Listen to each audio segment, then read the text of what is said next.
Hello friends, welcome to the GS foundation. आप सभी छात्रों का तहे दिल से स्वागत करते हैं आपके अपने परिवार जीएस फाउंडेशन पर। दोस्तों, सबसे पहले मेरा आपसे यही रिक्वेस्ट रहेगा कि यदि आप इस वीडियो को देख रहे हैं तो इसे पूरा अवश्य देखिएगा। यदि वीडियो अच्छी लगे तो इसे लाइक कर दीजिएगा, दोस्तों के साथ अवश्य शेयर कर दीजिएगा और यदि आप भी इस चैनल पर नए हैं, चैनल को जरूर सब्सक्राइब कर लीजिएगा और बेल आइकन को प्रेस कर लीजिएगा।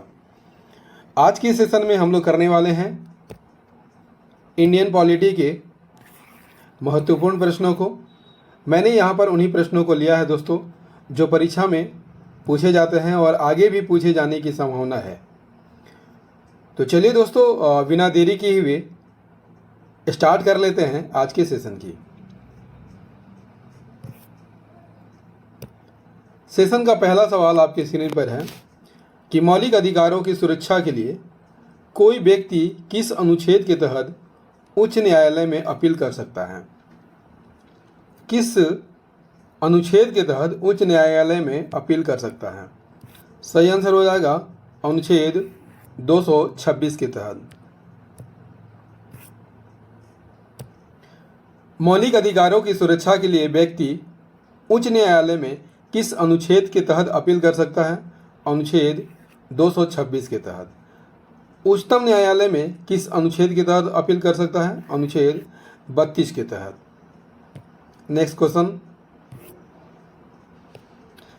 क्वेश्चन हमारा है, सर्वप्रथम कांग्रेस के किस अधिवेशन में सरदार वल्लभ भाई पटेल ने अपने घोषणा पत्र में मूल अधिकारों की मांग की थी?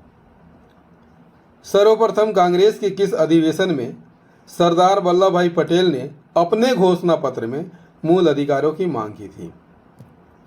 आंसर इज द कराची अधिवेशन। कराची अधिवेशन में अपने घोषणा पत्र में मूल अधिकारों की मांग की गई थी। कांग्रेस का कराची अधिवेशन किस वर्ष किया गया था? 1931 में। इसके अध्यक्ष सरदार वल्लभ भाई पटेल थे और कांग्रेस के इसी अधिवेशन में सरदार वल्लभ भाई पटेल ने अपने घोषणा पत्र में मूल अधिकारों की मांग की थी। यदि आपसे पूछ लिया जाए कि मूल अधिकारों का प्रारूप किसने तैयार किया था? जवाहरलाल नेहरू ने तैयार किया था। नेक्स्ट क्वेश्चन कर लेते हैं। नेक्स्ट क्वेश्चन है, किस अनुच्छेद के तहत उपाधियों का अंत कर दिया गया है? आंसर इज द अनुच्छेद 18 के तहत। अनुच्छेद 18 के तहत उपाधियों का अंत कर दिया गया है। क्लियर? सेना और विद्या संबंधी सम्मान के अलावे अन्य कोई भी उपाधि राज्य द्वारा प्रदान नहीं की जाएगी। ठीक है। भारत का कोई भी नागरिक किसी अन्य देश से बिना राष्ट्रपति की आज्ञा के कोई भी उपाधि स्वीकार नहीं कर सकता है। भारत सरकार द्वारा जो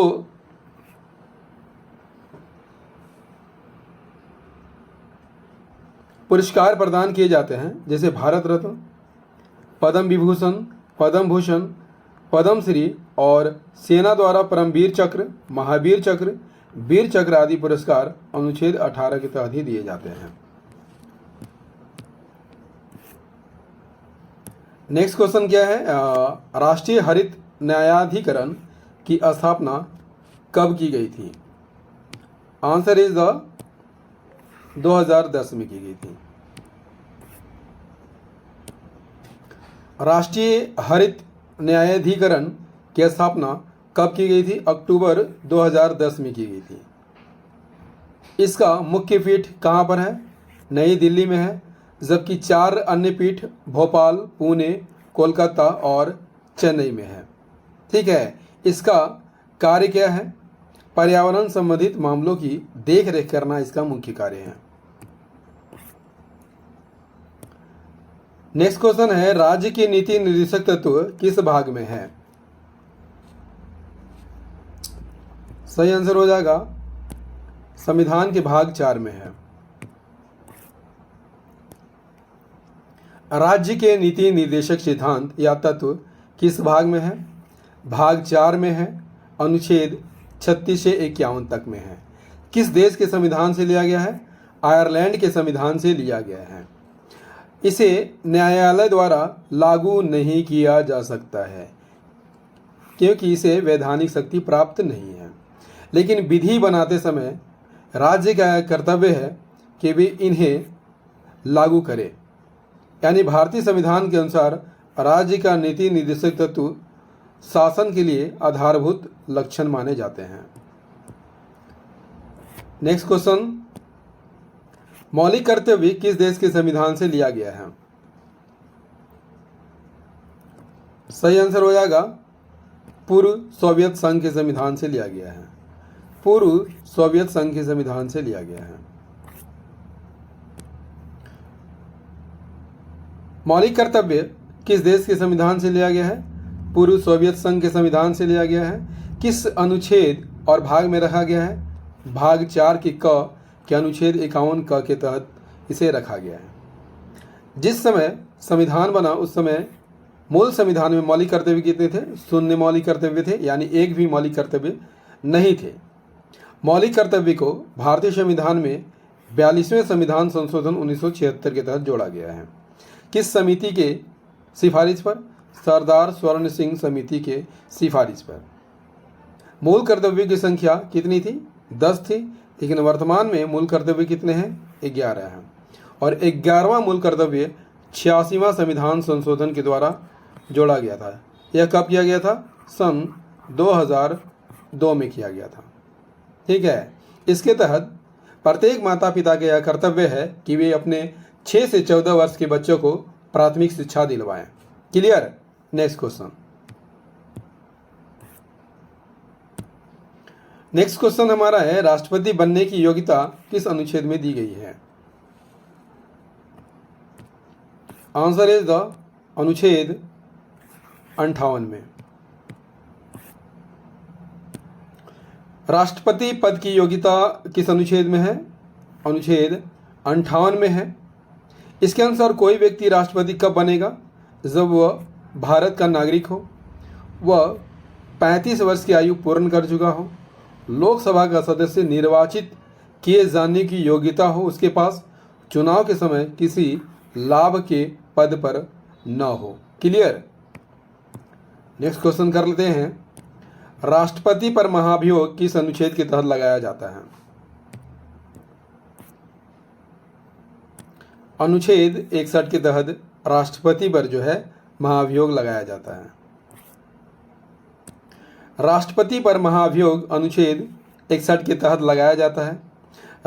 किस आधार पर? राष्ट्रपति द्वारा जब संविधान के प्रावधानों का उल्लंघन किया जाता है तब उस पर जो है राष्ट्रपति पर महाभियोग लगाया जाता है।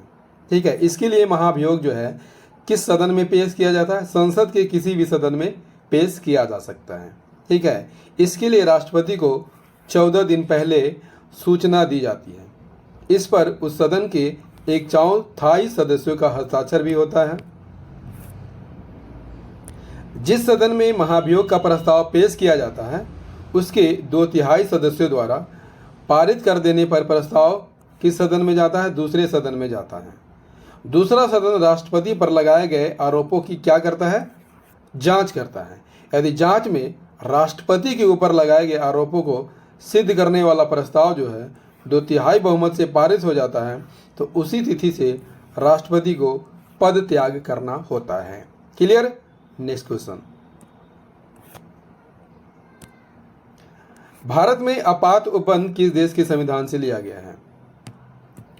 सही आंसर हो जाएगा जर्मनी के संविधान से लिया गया है। आपात उपबंध जर्मनी के संविधान से लिया गया है और भारतीय संविधान के भाग 18 में इसे रखा गया है। किस अनुच्छेद के तहत? 352 से 360 के तहत। ठीक है। आपातकाल जो है राष्ट्रपति किसके परामर्श से लगाता है? मंत्री परिषद के परामर्श से लगाता है। राष्ट्रपति 3 प्रकार के आपातकाल को लागू कर सकता है। ठीक है। पहला है यानी ए, युद्ध और बाह्य आक्रमण या शस्त्र विद्रोह के कारण आपातकाल अनुच्छेद 352 में है। यदि राज्य में संवैधानिक तंत्र विफल हो जाए, यानी राष्ट्रपति शासन किस अनुच्छेद के तहत? अनुच्छेद 356 के तहत, और वित्तीय आपातकाल अनुच्छेद 360 के तहत लगाया जाता है। वित्तीय आपातकाल न्यूनतम 2 माह तक के लिए लगाया जाता है। Clear? Next question.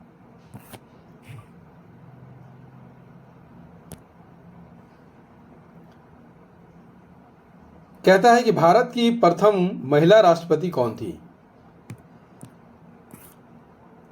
Answer is the Pratibha Devi Singh Patil थी। भारत की प्रथम महिला राष्ट्रपति कौन थी? प्रतिभा देवी सिंह पाटिल थी। यदि आपसे पूछ लिया जाए दूसरी महिला राष्ट्रपति कौन है? श्रीमती द्रौपदी मुर्मू, जो कि मूल रूप से उड़ीसा की रहने वाली है। दोस्तों, सेशन कैसा लग रहा है एक बार कमेंट करके जरूर बताइएगा। आपके कमेंट का हमेशा इंतज़ार रहता है। आपके कमेंट से हमें ऊर्जा मिलती है और इसी कारण जो है वीडियो बनाने के लिए हम प्रेरित होते हैं। तो एक लाइक अवश्य कर दीजिएगा। नेक्स्ट क्वेश्चन हमारा है, राष्ट्रपति का पद खाली रहने पर किस अनुच्छेद के तहत उपराष्ट्रपति राष्ट्रपति के कार्यों का निर्वहन करता है?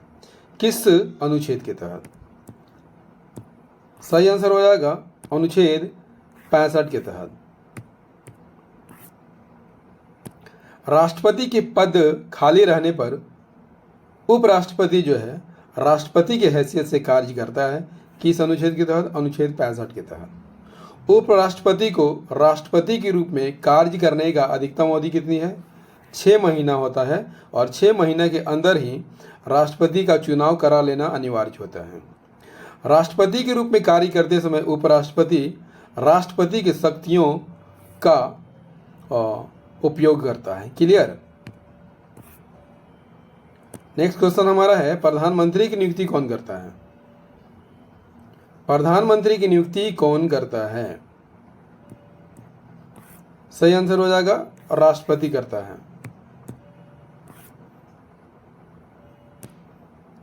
संविधान के अनुच्छेद 75 के अनुसार प्रधानमंत्री की नियुक्ति कौन करेगा?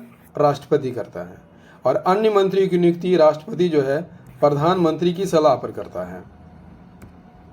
नेक्स्ट, लंबा क्वेश्चन है। लंबा क्वेश्चन देख के घबराना नहीं है दोस्तों, काफी अच्छा प्रश्न है आपके एग्जाम की दृष्टिकोण से। क्वेश्चन है, किस संविधान संशोधन के तहत मंत्रिपरिषद में मंत्रियों की कुल संख्या प्रधानमंत्री को शामिल करके लोकसभा के कुल सदस्यों की कुल संख्या के 15% से अधिक नहीं होगी? सही आंसर हो जाएगा 91वां संविधान संशोधन के तहत। मंत्रिपरिषद में मंत्रियों की कुल संख्या प्रधानमंत्री को शामिल करके लोकसभा की कुल सदस्यों की कुल संख्या के 15% से अधिक नहीं होगी। किस संशोधन में यह प्रावधान किया गया था? 91वां संविधान संशोधन 2003 में। क्वेश्चन है, किस प्रधानमंत्री की मृत्यु भारत के बाहर हुई थी? Answer is the Lal Bahadur Shastri की मृत्यु भारत से बाहर हुई थी। जब लाल बहादुर शास्त्री की मृत्यु 11 जनवरी 1966 को हुई थी, कहां पर हुई थी? ताशकंद में हुई थी। नेक्स्ट, संसद का गठन किस अनुच्छेद के तहत किया जाता है? सही आंसर हो जाएगा अनुच्छेद 79 के तहत संसद का गठन किया जाता है। भारत की संसद किससे मिलकर बनती है? राष्ट्रपति, राज्यसभा और लोकसभा से मिलकर बनती है अनुच्छेद 79 के तहत। राष्ट्रपति की बात कर लिया जाए, किस अनुच्छेद में है? अनुच्छेद 52 में है। राज्यसभा अनुच्छेद 80 और लोकसभा 81। दोस्तों, इंडियन पॉलिटी का ये सेशन आपको कैसा लगा? उम्मीद करता हूँ काफ़ी अच्छा लगा होगा। दोस्तों, यदि सेशन पसंद आया है तो इसे लाइक अवश्य कर दीजिएगा, दोस्तों के साथ शेयर कर दीजिएगा, और यदि आप भी इस चैनल पर नए हैं तो चैनल को सब्सक्राइब जरूर कर लीजिएगा। दोस्तों, मिलते हैं अगले सेशन में इकोनॉमिक्स के प्रश्नों के साथ। तब तक के लिए जय हिंद, धन्यवाद।